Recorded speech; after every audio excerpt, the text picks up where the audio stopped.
बे संसाराव देरसिन दुइसिन रावबो गैया देरसिन दुइसिन रावबो गैया जों बयबो खौसे मावगोन दांगोन जों लोगोसे hey jore jore heya मैदेरनि बोलो हैया हैया मैदेरनि बोलो लायबावसो hey jore jore heya खौसेनि बोलो हैया हैया खुलुमबाय गासिबो रायजो राजा नोंथांमोन नोंथांमोना नुगासिनो दङ जोंहा बेयाव सेंग्रे बिल्डिंनि खामानि जाबाय थादों बे जायगाया जाहैबाय हांग्रिखुसि जेनेरेल एरिया बे जायगाया दिहिरा बियाबनि सिङाव गोलैयो दिनैहाय रायजो राजानि उसुबिदाखौ नुनानै कमिउनिकेशननि जितु उसुबिदाखौ नुनानै बिपिएफ दोलोआ दिनैहाय बिथांमोननो खामानि मावनानै बिथांमोना नुगासिनो दङ बेनो जाहैबाय सेंग्रे बिल्डिंनि खामानि मावगासिनो सरकार गैयाब्लाबो बिथांमोना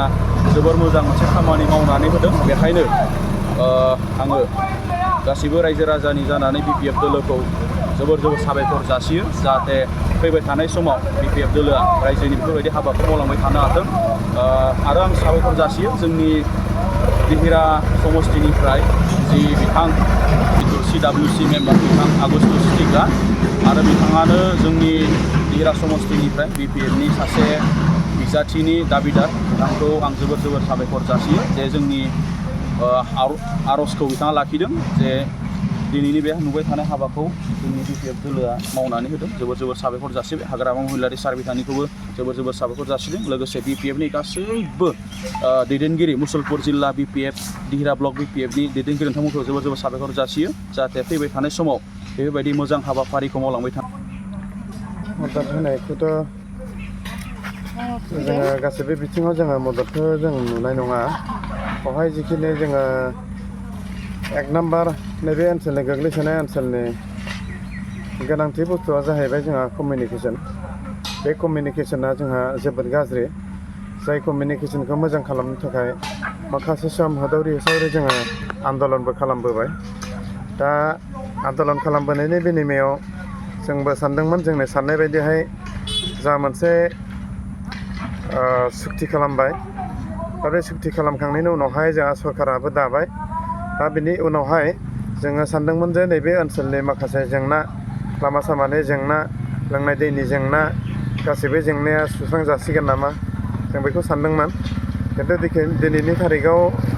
नुबाय बेफोर गासै गोनां जेंनाफोरखौ जोङो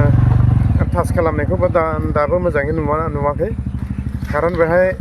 मैदेर आरो मानसिनि कनफ्लिक्टआ बोसोरै जायो गोबां मानसि थैनो गोनां जायो ओमफ्राय फारसेथिंजाय नैबे लामा सामानि बेलायाव जोङो लामाखौथ' नांथ'लायामोन बोसोरब्रैल' जादों बा बोसोरबाल' जादों बे सरकारा नंगौ खिन्थु बेवहाय गोनांसिन बुस्थु जाय आर्जेन्टसिन फरायसालियाव थांलाय फैलाय खालामनाय स्कुल कलेज हाथाय बाजार थांलाय फैलाय खालामनाय दा बेनि थाखाय जोंनो माखासे कमिउनिकेशननि प्रयजन जायो दा बेवहाय जोङो मोनसेबो कमिउनिकेशननि खामानि मावनाय जों नुनो मोनाखै दा खामानि मावनायखौ नुवाखैब्ला सिगांनि समाव मावनो आद्रा थालांनाय जिखिनि खामानिखौ मावनो हास्लाबाखैमोन बेखौ जाय सरकारा मावनो हास्लाबाखैमोन दा बेखिनि माखासे खामानि दामानिफोरखौ मावनो हायैनि थाखायनो जोङो होदावरि होसावरि आन्दलनखौ खालामदोंमोन फरायसा आफादजों गोबां सम हेफाजाब होनानै जोङो आन्दलनखौ खालामबोदोंमोन नाथाय जोङो जेबो समस्या समाधान जायाखै दा दिनैहाय गोबां बुंसेयावबो गोबां मेम'रेन्डाम होसेयावबो जेबो जायैलाय जोङो सरकाराव गैयाब्लाबो बिपिएफ दोलोखौनो जोङो लोगो मोनबाय थानाय हिसाबै जायगायावनो गोबां दैदेनगिरि थानाय हिसाबै जों बिथांमोनखौ एसे बुंफिनबाय आर'ज खालामनाय लोगो लोगो बिथांमोना बेखिनि हाबाफारिखौ इनिसियेटिभ लाबाय बिथांमोना लामा सामानि बेब'स्थाखौ बिथांमोना बानायना होनो थाखाय नैबे हांग्रिखुसि ओनसोलनि 3 किल'मिटारसो लामा बेखौ बिथांमोना सरकाराव गैयाब्लाबो गावनि आखाइनि थाखा फैसा बाहायनानैब्लाबो बेहाय हाथाय बाजाराव थांनो हानाय स्कुल कलेजाव थांनो हानाय माखासे गाज्रि लामाफोरखौ बिथांमोना फाहामना होदों दा बेनि थाखाय रायजो राजानि जानानै हांग्रिखुसि ओनसोलनि रायजो राजानि जानानै